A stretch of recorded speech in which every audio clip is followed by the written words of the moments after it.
This is SpaceTime Series 25, Episode 5, for broadcast on the 12th of January 2022. Coming up on SpaceTime, a failed Russian rocket crashes back to Earth in an uncontrolled re-entry, exploring the Jovian ice moon Europa, and TESS continues its mission searching for planets orbiting distant stars. All that and more coming up on SpaceTime. Welcome to SpaceTime with Stuart Gary.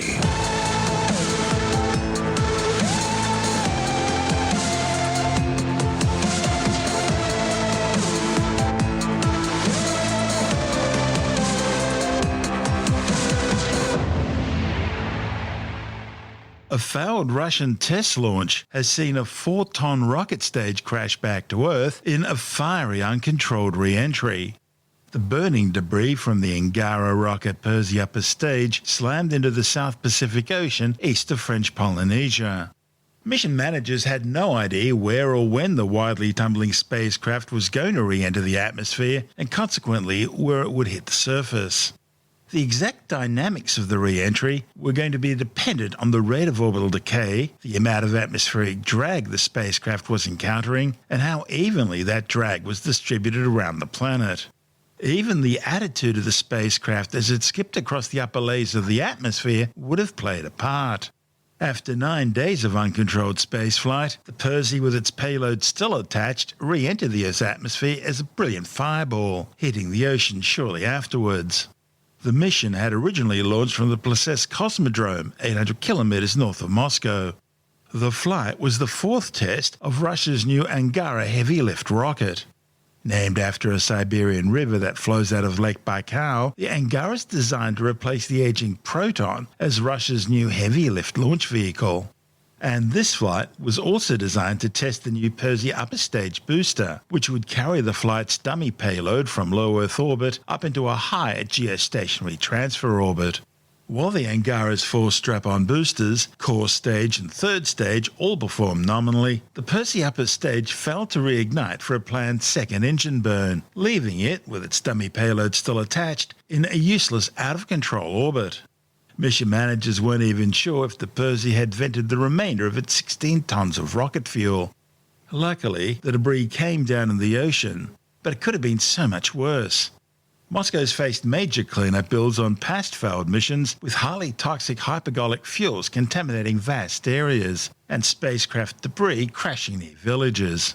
In 1996, Russia's failed Phobos Grunt Mars probe crashed to the ground in Chile and Argentina. The worst ever radiation spill from a crashed spacecraft was back in January 1978, when the nuclear-powered Soviet Union Cosmos 954 satellite crashed over southwestern Canada. Development of the Angara launch system began exactly 30 years ago, following the collapse of the former Soviet Union. The 47-metre-tall launch vehicle is designed to carry 24.5 tons into low Earth orbit and almost 8 tons into geostationary transfer orbit. The suborbital maiden flight of the core stage took place in July 2014, with the A5 version, that's the one with the strap-on boosters, undertaking its first orbital flight in December of the same year. The only other Angara flight was in December 2020, when a Briz M upper stage was added to the stack. This is SpaceTime. Still to come, NASA's Europa Clipper mission to explore the Jovian ice moon Europa, and TESS continues its mission to search for planets orbiting stars beyond the Sun. All that and more still to come on SpaceTime.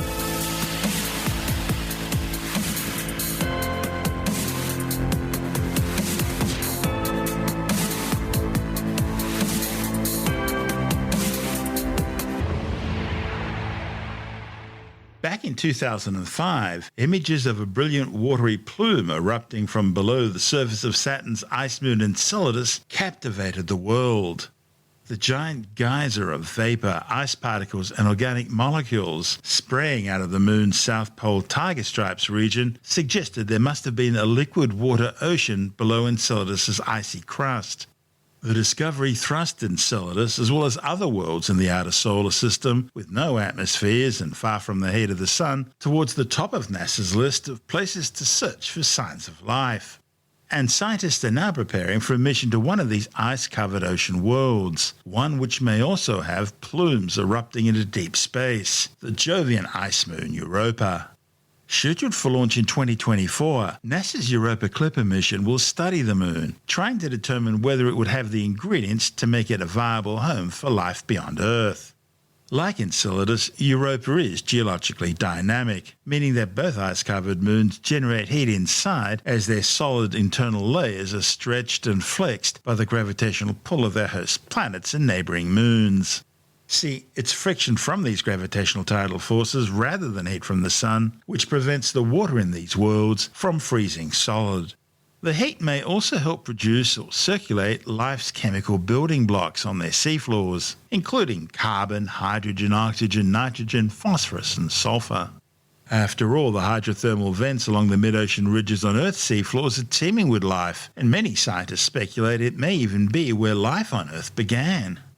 Europa Clipper scientist Leanne Quick from NASA's Goddard Space Flight Center in Greenbelt, Maryland, says a lot of people think Europa is going to be a sort of Enceladus 2.0, with watery plumes constantly spraying out from below the surface. But that's not the case. Europa is a totally different beast.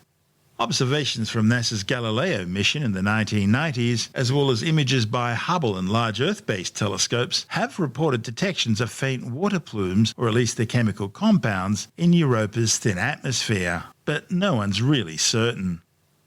Now, astronomers are drawn to plumes for several reasons. Firstly, they offer scientists easy access to Europa's interior, a way to get samples of the moon's global subsurface ocean without needing to drill through more than 25 kilometres of solid ice sheets. Now, compared to Enceladus, which is the size of Texas, Europa is only slightly smaller than the Earth's moon, about a quarter the size of Earth itself. And the evidence suggests Europa has a far deeper saltwater ocean than Enceladus, possibly somewhere between 60 and 160 kilometres deep. That means it contains 2 to 3 times as much water as the Earth's oceans. And some scientists hypothesize that Europa's oceans could be reacting with superheated rocks below its seafloor, possibly through hydrothermal vents, just like on Earth. Scientists say there could also be large pockets of melted water in Europa's ice shell, which are more likely than the ocean to be a source of the plumes. And these melted water pockets could produce cozy habitats for life forms. Because it's much closer to Jupiter than Enceladus is to Saturn, more heat's generated at Europa from friction produced as it circles its host planet. Now, given that internal heat stimulates geological activity on rocky worlds, Europa is expected to have more extensive geology than Enceladus. Some scientists predict that Europa has plate tectonics. These would shift and recycle the ice sheets that make up the moon's surface. Now, if so, Europa could be circulating nutrients produced on the surface by radiation from Jupiter, such as oxygen, to pockets of liquid water in the ice shell, or perhaps even down to the ocean itself. Through the Europa Clipper mission, scientists will have a chance to test some of their hypotheses by analysing the chemical makeup of the plumes or traces they leave behind on the surface. Mind you, the European plumes, if they exist, might well be hard to detect even close up. They may be sporadic, and they may be really small and thin, given that Europa's gravity, which is much stronger than Enceladus, would likely keep these water plumes close to the surface. So, that means a drastic departure from Enceladus' spectacular geysers. Still, Europa Clipper scientists are devising a variety of strategies to find active plumes once the spacecraft begins exploring the Jovian ice moon in 2031. That's just 9 years away. We'll keep you informed. This is SpaceTime. Still to come. NASA's Transiting Exoplanet Survey Satellite TESS now well into its extended mission, and Russia's latest space tourists return home. All that and more still to come on SpaceTime.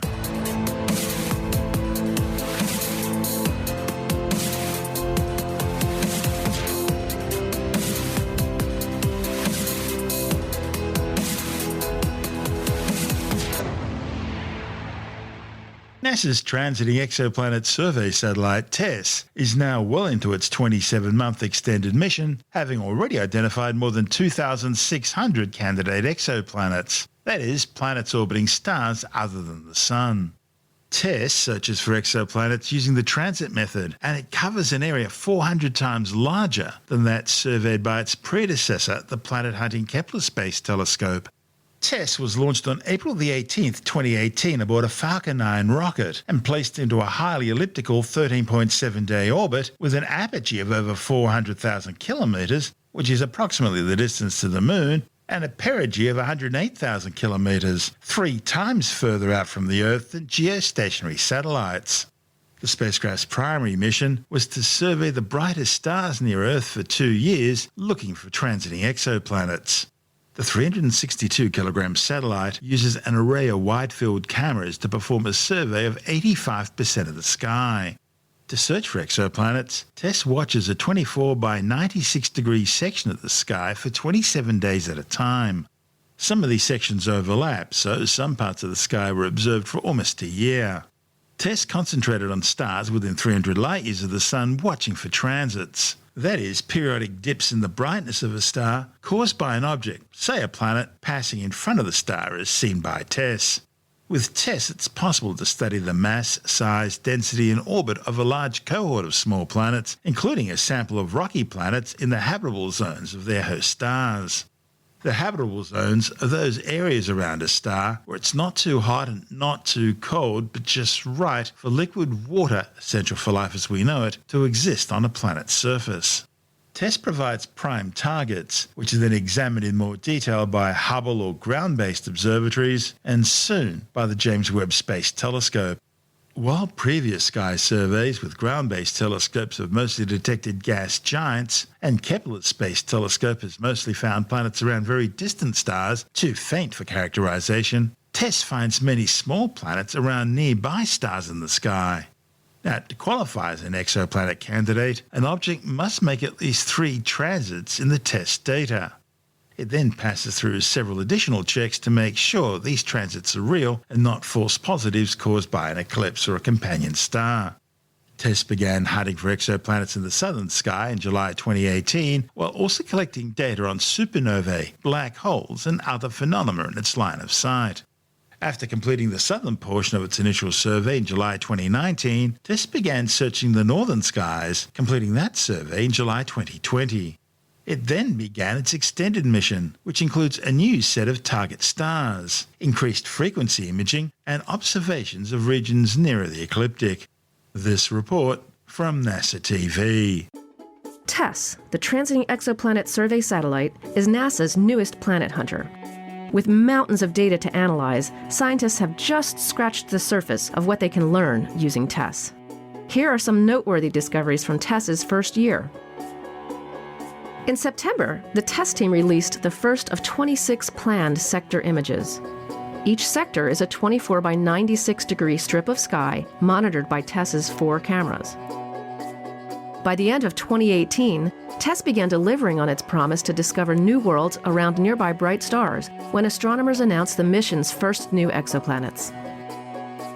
In April 2019, 1 year after launch, astronomers announced the discovery of TESS's first Earth-sized exoplanet. Orbiting a relatively nearby star, this world is likely too hot to support life, but it proved that TESS could find small planets that orbit very close to their stars. TESS has now found several multi-planet systems where small planets orbit nearby stars just as it was designed to do. Many are not in the habitable zone, like the planets in the L9859 system, but all are teaching us more about the wide range of planets out there. Even before starting its hunt for exoplanets, TESS was making observations to test its cameras. In late July 2018, TESS imaged a passing comet, along with many asteroids in our solar system. Later in the year, TESS went from seeing comets orbiting our sun to comets orbiting other stars. Its cameras spotted fluctuations in light from the star Beta Pictoris that are now recognized as the signatures of 3 comets passing in front of the star. They join planets already discovered in this young nearby system. Although designed to look for exoplanets, TESS also spots many supernovae, bright explosions that mark the deaths of stars. Its cameras can catch these outbursts from their very start, even before ground-based surveys identify them. TESS has already expanded our understanding of new worlds close to home and exploding stars beyond our galaxy. This is SpaceTime. Still to come, Russia wraps up its latest space tourism mission, and later in the science report, a new study looks at why people binge out on TV. All that and more still to come on SpaceTime.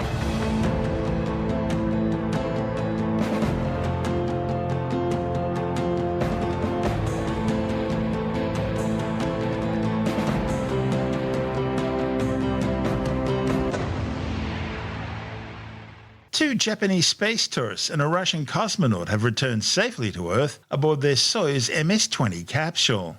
The trio landed on the windswept Kazakhstan steppe 3.5 hours after undocking from the Zenith port aboard the International Space Station's Poisk module. The two spaceflight participants closing hatches along with the Soyuz commander Alexander Misurkin, saying goodbye to Anton Shkaplerov, the Expedition 66 commander, and all three crew members there waving goodbye to their short-term crewmates. SSVP mode is no longer illuminated, and we confirm physical separation. Combined GSO and GSO 1 and 2 are there. We are standing by for the first separation burn. I am standing by for the first burn, separation burn, and that's where the Rabota comes up. Operation depot of thruster firing confirmed, and we confirm the maneuver. Goodbye station. Yeah, goodbye station. Hope to see you soon again. Выполнили разворот. We are done with the maneuver. Принято, наблюдаем. Copy, we see that. Через 40 секунд ожидаем. And in 40 seconds, I'm standing by for the second separation burn. Copy. Есть работа ДПО. Thruster firing confirmed. Принято, есть работа ДПО. Работа ДПО погасла. Thruster firing is no longer illuminated.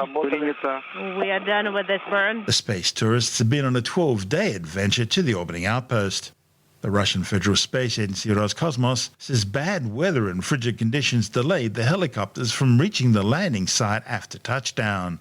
However, all three appeared to be in good health and in good spirits in their Soyuz launch and re-entry spacesuits when they were finally assisted out of the Soyuz capsule. Okay, and we are now receiving that the recovery crews are with the Soyuz. They arrived at 9:33 p.m. Central Time on site, the landing site, and the crew is feeling good. The descent module is vertical. May not get a final landing, exact landing time, but it was scheduled for 9:13 p.m. Central Time, and once again, we do have confirmation now that the recovery teams are with the Soyuz. It did land upright and it's in its nominal position.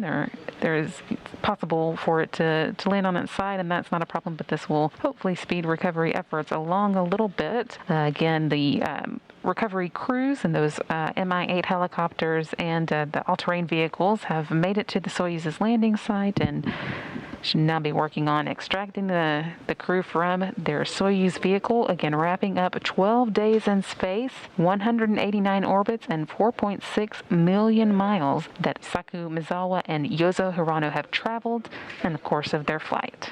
Led by Soyuz Commander Alexander Misurkin, who was making his third trip to space, he is wrapping up this trip with 346 days spent in space. Space Adventures, the company that brokers space tourism flights with Roscosmos, hasn't disclosed how much the flight cost the tourists. But we know the first space tourist, Dennis Tito, paid around $20 million for his 7-day adventure to the space station. That was aboard Soyuz TM-32 back in mid-2001. And we know Russia charges NASA between $60 and $90 million for a seat on a Soyuz flight. This is Space Time.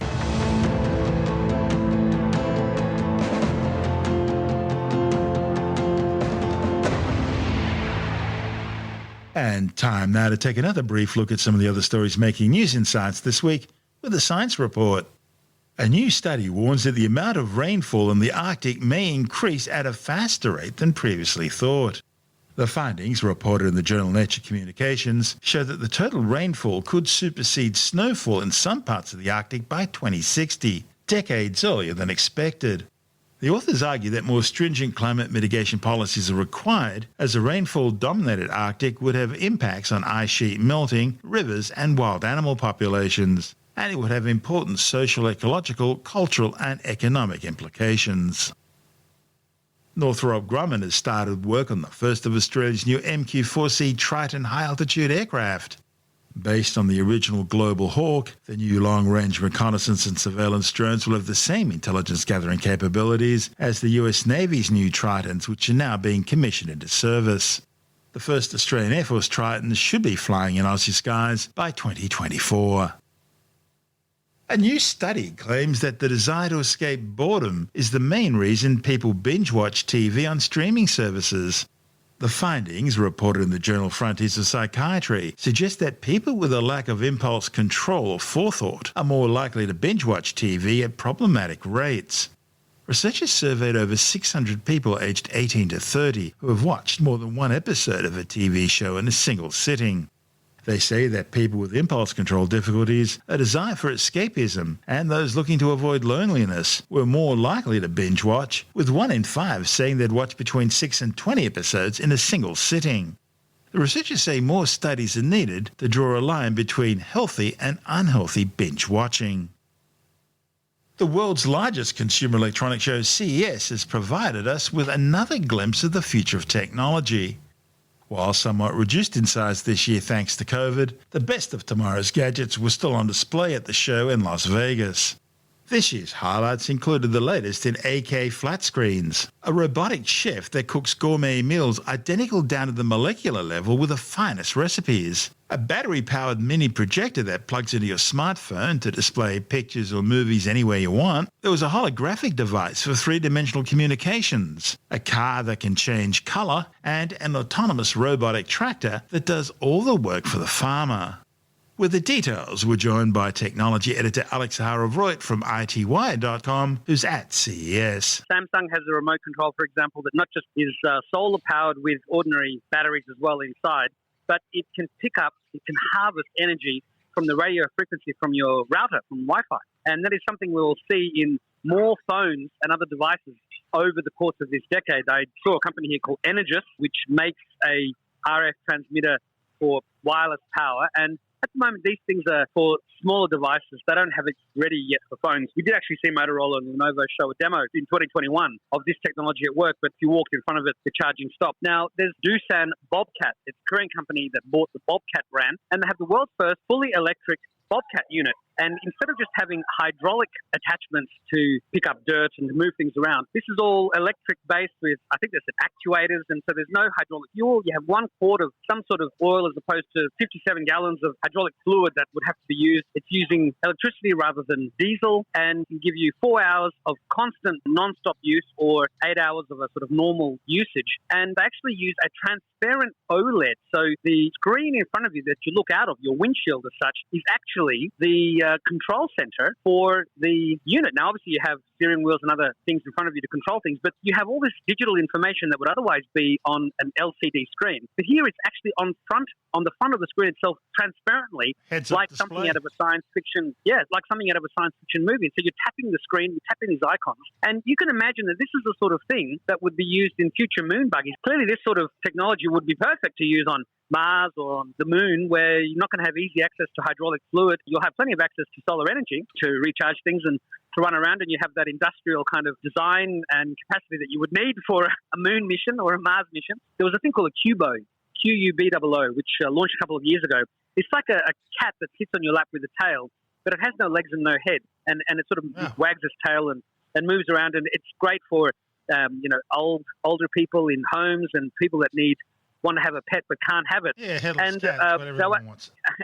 I know. I mean, personally, I prefer the real cat, but of course, does it need to have the cat litter changed? For certain people, it does provide a level of comfort that otherwise they wouldn't get, even though it's artificial and doesn't do much more than just wriggle around and wag its tail. But, they've been successful with that. And they have another product, which is like it looks like more like an actual cat or a little bear. And you put your finger in its mouth. I saw that, yes. And it is sort of gentle. I put my finger in its mouth, and it's sort of gentle. You feel it's like sucking on your finger. It's not. It's got some sort of motor in there that is sort of pushing down. And it's just one of those things where, for some people it's completely useless. You would never do it. But one of the staff members of the organisation said, well, they missed their little child doing that to them. And I don't know, this is a product that they've put out there. It's had an interesting response. They're going to make it. We're going to see these devices become a lot more realistic. I mean, another gadget that I saw was this human body, and it was designed for kids. It didn't have an app. but you could pull all of the body parts out, the intestines, the lungs, you could pull the legs out. You could have all these different parts of the body. You could pull the two hemispheres of the brain out. And they had a little pad. And you could put the body part on the pad, and the pad would then tell you what that body part was, and it would tell you interesting facts about different parts of the body. And it was screen-free, required no app, something that teaches young kids, about the anatomy of the human body. From what you've seen so far, what was the thing that gobsmacked you, the thing that you thought, wow, this is really cool? Look, the Bobcat that was fully electric with the touchscreen transparent display. The touchscreen transparent display reminded me of the phones that you see in the sci-fi TV show The Expanse, which look like iPhones. I saw that. I know that one, yep. I did read about LG having transparent displays before I came to CES, but when Bobcat was talking about it, they said, well, that worked with LG and the new transparent display technology. So here was a practical application, because otherwise, why would you want your TV to have a transparent display? You wouldn't, because you would see the back of the wall and all the cables that are plugging into the back of it. But here was a perfect application that transformed the windshield into a usable, useful touchscreen that is not impeding your view and is delivering real-world benefits to the user. So, one of the things that Bobcat was able to allow you to do was control other Bobcats in other parts of the country through 5G. So you can control multiple units from the one unit you're sitting in through remote control and through the low latency that 5G provides. So this enables you to have not only a faster control without the repair costs and all the moving parts, but also delivers a very quiet experience. I think they were saying 10 times quieter than your traditional diesel-powered equipment. The question I always ask about CES is, do they have an affordable flying car? Because I'm really waiting for my flying car. Forget the hoverboard. Yeah. I've given up on that. It's the flying car. Where are we at? The biggest thing that's going to be a problem for the flying car is the ability to get the regulatory approval for you to fly it. Because if you fly it and you accidentally crash, you're going to land in somebody's house.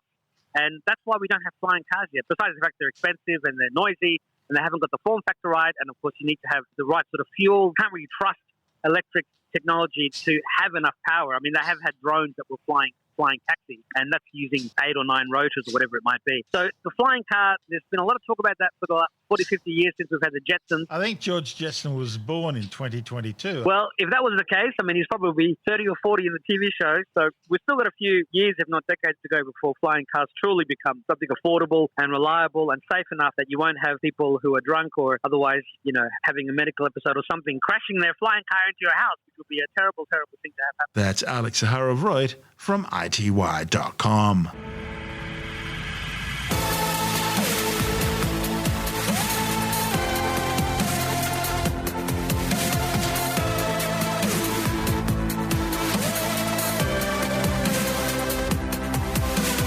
And that's the show for now.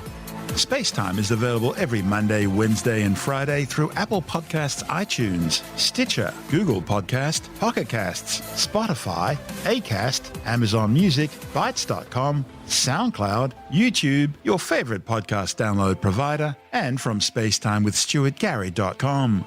SpaceTime's also broadcast through the National Science Foundation on Science Zone Radio and on both iHeartRadio and TuneIn Radio. And you can help to support our show by visiting the SpaceTime store for a range of promotional merchandising goodies, or by becoming a SpaceTime patron, which gives you access to triple-episode commercial-free versions of the show, as well as lots of bonus audio content which doesn't go to air, access to our exclusive Facebook group, and other rewards. Just go to SpaceTimeWithStuartGary.com for full details.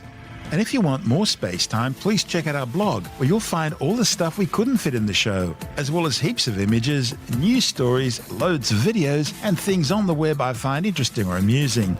Just go to SpaceTimeWithStuartGary.tumblr.com. That's all one word, and that's Tumblr without the E. You can also follow us through @StuartGary on Twitter, @SpaceTimeWithStuartGary on Instagram, through our SpaceTime YouTube channel, and on Facebook, just go to facebook.com/SpaceTime with Stuart Gary. And SpaceTime is brought to you in collaboration with Australian Sky and Telescope magazine, your window on the universe. You've been listening to SpaceTime with Stuart Gary. This has been another quality podcast production from Bytes.com.